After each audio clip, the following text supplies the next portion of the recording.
মন্দির ভাঙ্গা, মূর্তি ভাঙ্গার সাথে ইসলামের পক্ষের শক্তির কোনো সম্পর্ক নাই। চিল্লায় বলেন ঠিক কিনা? ইসলামের পক্ষের শক্তি মন্দির পাহারা দেয়। তারা সাম্প্রদায়িক সম্প্রীতিতে বিশ্বাসী, কোন দাঙ্গা হাঙ্গামা সন্ত্রাসবাদে ইসলাম বিশ্বাস করে না। চিল্লায় বলেন ঠিক কিনা? ইসলাম হচ্ছে শান্তির ধর্ম। আমরা সবসময় সাম্প্রদায়িক সম্প্রীতি, ভালোবাসা এটাতে বিশ্বাসী। হিন্দুরা ঢোল বাজায়, আমরা কিছু বলি না। আমরা তাফসীর মাহফিল করি, ওদের যারা ভদ্র তারাও কিছু বলে না। ঠিক কিনা? এই ইসলাম বিরোধীরা এরাই হিন্দু মুসলমানদের মধ্যে যে সম্প্রীতি এটাকে নষ্ট করতে চায়। কিছুদিন পর পর এরকম কিছু আবাল আর উল্লুক্কা পাঠার আগমন ঘটে। এক বাংলাদেশ, আমাদের দেশটা অনেক ছোট্ট কিন্তু সৌন্দর্যের লীলাভূমি। সুবহানাল্লাহ পড়ে।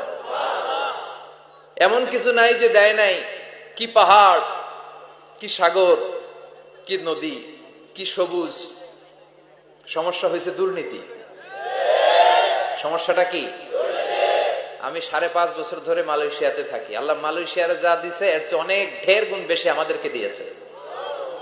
আমাদের দেশের পর্যটন মোটেল, পর্যটন কর্পোরেশন আর ট্যুরিজম যে মিনিস্ট্রি আছে, এটা যদি সুন্দর প্ল্যান করে এই দেশটাকে কাজে লাগাতে পারতো, আমরা ট্যুরিস্টদেরকে জায়গা দিয়ে কুলাতে পারতাম না।